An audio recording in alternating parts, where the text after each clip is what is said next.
Assalamualaikum warahmatullahi wabarakatuh. Perkenalkan, nama saya Isnajiah Nafiah dengan NIM 12011841187 dari kelas TI 42 Gabungan Maintenance.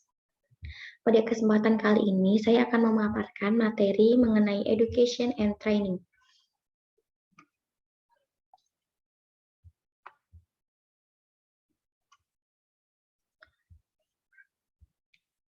Yang pertama, pilar training dan education ini diperlukan untuk mengisi kesenjangan pengetahuan pada saat menerapkan total productive maintenance atau yang biasa kita sebut sebagai TPM.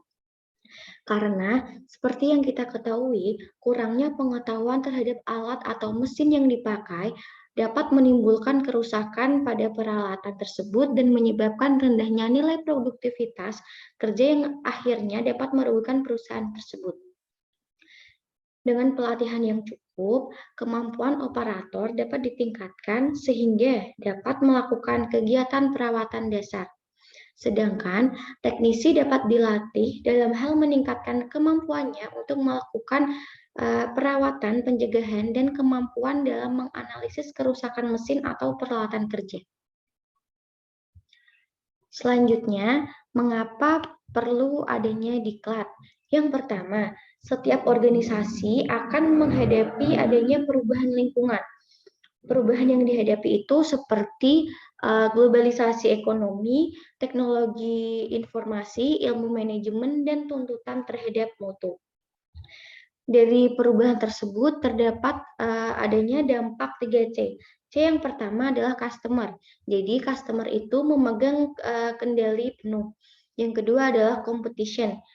Kompetisi ini yang semakin hari semakin tajam. Yang ketiga adalah change atau perubahan yang semakin hari semakin terus berubah. Dari dampak 3C tersebut, organisasi harus dapat mengenali perubahan harapan dan kebutuhan dari customer. Selanjutnya, menyiapkan personil untuk melakukan perbaikan dan diperlukan adanya pelatihan yang sesuai dan tentunya terencana. Siapa yang membutuhkan diklat? Yang pertama adalah kebutuhan organisasi. Dengan melalui diklat diharapkan kebutuhan dan kekurangan dapat diatasi, sehingga dapat melaksanakan tugasnya dengan baik. Yang kedua adalah kebutuhan pribadi, yaitu untuk individu guna untuk pengembangan karirnya. Selanjutnya untuk investasi SDM, keuntungan dan perkembangan bagi organisasi. Jadi apabila SDM di suatu organisasi tersebut tinggi, maka profit dan perkembangan organisasi tersebut juga akan terus mengikuti. Selanjutnya, di sini ada siklus diklat. Yang pertama adalah identifikasi kebutuhan pelatihan. Selanjutnya ada penetapan tujuan diklat, perencanaan diklat, pelaksanaan diklat, dan yang terakhir adalah evaluasi dari diklat tersebut. Identifikasi kebutuhan diklat dari TNA.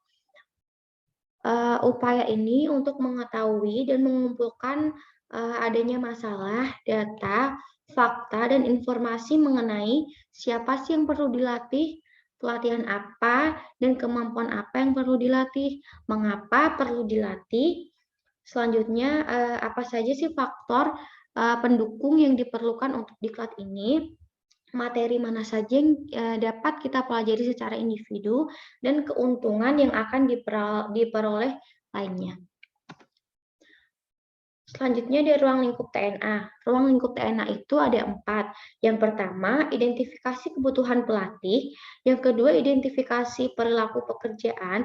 Yang ketiga, identifikasi perilaku program dan kebijakan. Yang terakhir, adanya identifikasi perilaku masyarakat. Prinsip-prinsip TNA. Prinsip TNA itu ada 3. Yang pertama itu realistik, sistematik, dan terarah. Salah satu penyebab tidak terwujudnya dampak suatu pelatihan adalah adanya perubahan perilaku pekerjaan dan organisasi atau hasil pelatihan tersebut kurang bermakna dalam mengatasi masalah operasional di lapangan. serta bisa juga terletak pada program pelatihan yang tidak dirancang berdasarkan identifikasi pelatihan yang tepat. Jadi, pelatihan dan kebutuhan yang kita perlukan tersebut tidak selaras, yang mengakibatkan tidak terwujudnya dampak suatu pelatihan tersebut. Apakah manfaat dari TNA? Yang pertama itu dapat memberikan informasi yang akurat untuk dijadikan masukan dalam menyusun program pelatihan yang diinginkan. Yang kedua, meningkatkan efisiensi dan efektivitas dalam mencapai tujuan diklat sekaligus tujuan dari organisasi tersebut. Yang ketiga, menghindari adanya biaya atau cost yang dirasa tidak perlu dalam pembangunan organisasi karena adanya kekeliruan atau kesalahan dalam identifikasi atau identifikasi yang tidak seharusnya dilakukan. Yang keempat, memberikan justifikasi yang cocok, baik untuk pengembangan maupun tidak untuk pengembangan pembelajaran tersebut.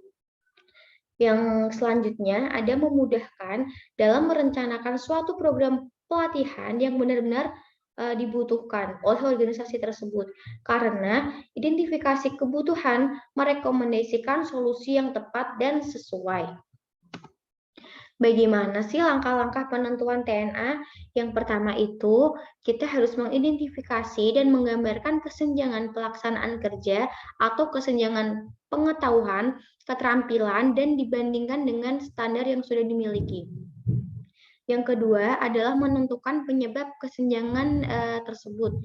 Yang ketiga ada mengidentifikasi kesenjangan pelaksanaan kerja yang didasarkan pada kurangnya pengetahuan, keterampilan, dan sikap.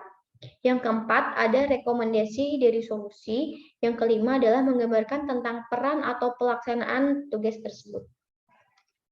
Selanjutnya, tujuan instruksi umum atau biasa kita sebut TIU. Nah, TIU ini kompetensi umum yang akan dikuasai oleh peserta pada akhir pelatihan. Yang pertama, apakah Anda menganggap cukup bila pada akhir pelatihan peserta menguasai konsep umum itu? Apa yang menjadi indikatornya? Yang kedua, apakah kompetisi umum berupa hasil belajar atau proses? Kompetensi peserta, penguasaan pengetahuan. Proses merumuskan TIU. Yang pertama adalah audiens. Kita harus menentukan siapa sih yang harus belajar di sini. Yang kedua, behavior. Tentukan kompetisi atau perilaku yang diharapkan dicapai peserta setelah mengikuti program pelatihan ini. Yang ketiga adalah kondisi. Batasan atau alat yang diberikan kepada peserta pada saat melakukan tes. Yang keempat adalah degree, yaitu tingkat dari keberhasilan peserta dalam mencapai perilaku yang diharapkan. Yang kelima adalah contoh. Setelah mengikuti proses pelatihan, metode pelatihan selama beberapa jam, yang biasanya itu selama 20 jam, peserta pelatihan akan dapat menyusun proposal penelitian yang digunakan dalam melakukan penelitian. Mengapa sih kita perlu melakukan diklat? Karena dengan melakukan training, para karyawan dapat memiliki pengetahuan, kemampuan, dan keterampilan sesuai dengan pekerjaan yang mereka lakukan. Perusahaan atau organisasi selalu membutuhkan tenaga-tenaga yang berkompeten di bidangnya untuk meningkatkan profit dan perkembangan dari perusahaan atau organisasi tersebut. Manfaat dari diklat. Yang pertama, pegawai yang baru direkrut belum memahami secara benar bagaimana sih melakukan pekerjaan ini. Yang kedua adalah perubahan lingkungan kerja dan tenaga kerja. Yang ketiga, meningkatkan daya saing perusahaan dan memperbaiki produktivitas. Yang keempat, menyesuaikan dengan peraturan-peraturan yang ada. Seperti contoh, standar pelaksanaan pekerjaan yang dikeluarkan oleh asosiasi industri dan pemerintah untuk menjamin kualitas produksi atau keselamatan dan kesehatan kerja. Apa sih tujuan dari diklat? Nah, tujuan dari diklat itu dibagi menjadi dua tujuan, yaitu tujuan secara institusional, yang kedua secara instruksional. Yang pertama, tujuan dari institusional itu misi organisasi. Pada tujuan institusional ini mempunyai sifat yang luas, abstrak, kualitatif, dan mempunyai jangka yang sangat panjang. Selanjutnya, dari tujuan pembelajaran merupakan pelaksanaan atau perilaku seseorang dalam melaksanakan tugasnya setelah pelatihan yang diukur dari adanya perubahan pengetahuan, sikap, dan keterampilan setelah melakukan diklat. Yang kedua adalah mempunyai karakteristik yang bersifat khusus, terukur, dan dapat diamati. Metode pelaksanaan diklat. Jelaskan bahan dan alat yang digunakan, uraikan prosedur pelaksanaan kegiatan yang direncanakan, tetapkan kriteria apa yang digunakan untuk mengevaluasi.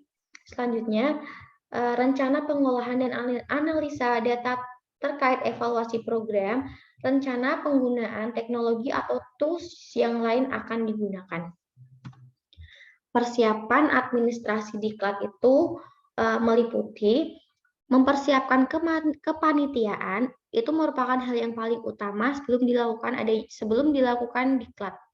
Yang kedua, mempersiapkan tugas dan fungsi dari masing-masing anggota tersebut. Yang ketiga, mempersiapkan dan memanggil peserta pelatihan. Yang keempat, menyiapkan formulir. Yang kelima, mempersiapkan dan mengirimkan surat permohonan. Selanjutnya, menyediakan perlengkapan diklat dan menyusun serta menyediakan biaya pelaksanaan diklat. Persiapan edukasi diklat itu yang pertama, mengadakan persiapan dengan pihak terkait, menyiapkan kerangka acuan kerja, menyiapkan petunjuk atau panduan, menyusun jadwal diklat, termasuk fasilitator. Yang keempat, yang menyiapkan instrumen monitoring dan teknis penilaian dari diklat tersebut. Yang terakhir, menyiapkan dan menyediakan materi, metode, dan kurikulum untuk diklat. Pelaksanaan diklat. Yang pertama itu pembukaan, selanjutnya ada orientasi diklat, dan terakhir penutupan. Penelitian diklat. Proses memberikan atau menentukan nilai kepada objek tertentu berdasarkan suatu kriteria tertentu, sehingga penilaian itu dapat digunakan untuk merekomendasikan kegiatan pelatihan selanjutnya. Pelatihan diklat terhadap peserta, fasilitator, kurikulum, proses belajar mengajar. Sekian dari saya, mohon maaf apabila terjadi kesalahan dalam memaparkan materi ataupun perkataan. Wassalamualaikum warahmatullahi wabarakatuh.